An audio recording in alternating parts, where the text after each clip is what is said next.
Friends, బాగున్నారా? మీరు ఎంతో బాగుండాలని కోరుకుంటాను. ఈరోజు మన ఛానల్లో రొయ్యలు ఎప్పుడు చేస్తాను, అది ఎలా చేయాలో చూపిస్తాను. కేజీ రొయ్యలు తీసుకున్నాను. అవి శుభ్రంగా తొక్కంత తీసేసి లోపల ఉన్నదంతా తీసేసి శుభ్రంగా కడిగి పెట్టుకున్నాను. దీనికోసం ముందుగా ధనియాలు అవి వేపుకుంటాను. స్టవ్ వెలిగించుకోవాలి, కళాయి పెట్టుకోవాలి. కళాయి బాగా వేడైన తర్వాత ధనియాలు వేసుకోవాలి. దీంట్లో ఉన్న నిమ్మంతా బావాలి. తొందరగా బాగాలేదంటే గుడ్డతోటైనా తుడిసేసేయండి.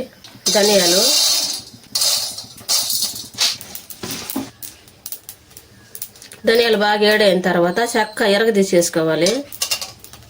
4 మొక్కలు వేసుకోవాలి. స్టవ్ ఆపేసుకొని దించి పక్కన పెట్టుకొని చల్లారి పెట్టుకోవాలి. ఈ విధంగా ప్లేట్లో తీసుకొని అటు పక్కన పెట్టుకోవాలి. మళ్ళీ స్టవ్ వెలిగించుకొని మళ్ళీ కళాయి పెట్టుకోవాలి.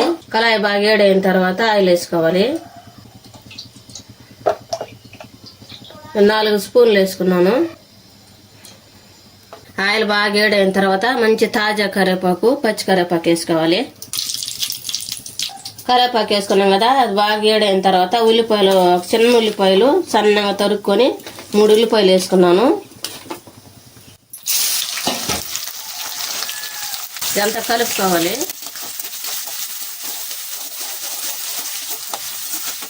ఇదంతా కలుపుకున్నాం కదా, 1 స్పూను సాల్ట్ వేసుకోవాలి త్వరగా గోల్డ్ కలర్ వచ్చేదానికి.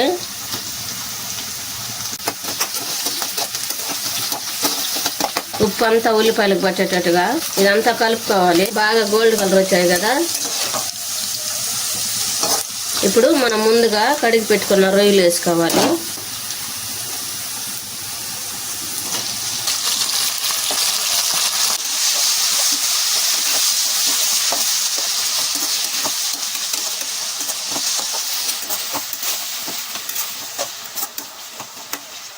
ఇవి బాగా మగ్గాలంటే మూత పెట్టుకొని మగ్గించుకోవాలి.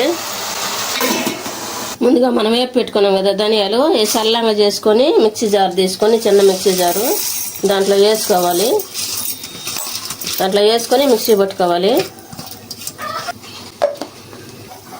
ఈ విధంగా మిక్సీ పట్టుకోవాలి. ఈ విధంగా పట్టుకోవాలి. దీంట్లో 2 ఇంచులు అల్లం ముక్కలు వేసుకోవాలి. ఒక పెద్ద తెల్లగడ్డ పొట్టు తీసేసుకోకుండా వేసుకోవాలి.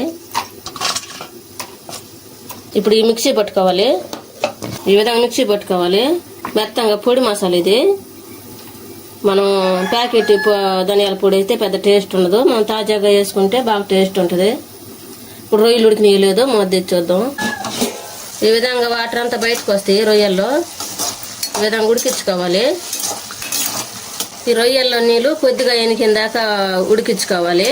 అన్నీ ఎనకూడదు మళ్ళీ. ఇప్పుడు కొద్దిగా సాల్ట్, 1 స్పూన్ పసుపు వేసుకొని కలుపుకోవాలి.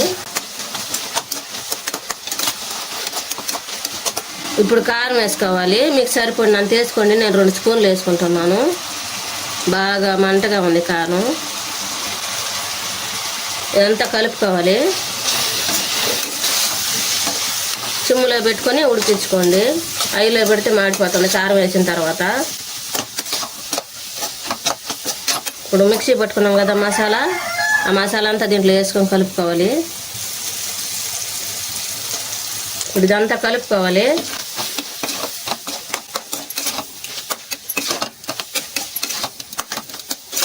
రొయ్యలకి మసాలా అంతా పట్టేటట్టుగా కారం, ఉప్పు, కారం అన్నీ పట్టేటట్టుగా కలుపుకోవాలి. మూత పెట్టుకొని ఉడికించుకోవాలి. ఉడికిందో లేదో మూత తెచ్చొద్దాం. ఈ విధంగా అంతా ఇనకాలి. మసాలా అంతా బాగా మగ్గాలి ఆయిల్లో. ఇప్పుడు స్టవ్ ఆపేసుకోవాలి. ఎంతో టేస్టీగా ఉండే రొయ్యలు ఎప్పుడు రెడీ అయింది. మీరు కూడా మీ ఇంట్లో చేసుకొని ఎలా ఉందో మా కామెంట్లో పెట్టండి. లైక్ చేయండి, షేర్ చేయండి, సబ్స్క్రైబ్ చేసుకోండి, పక్కన ఉన్న బెల్ నొక్కండి. Thanks for watching.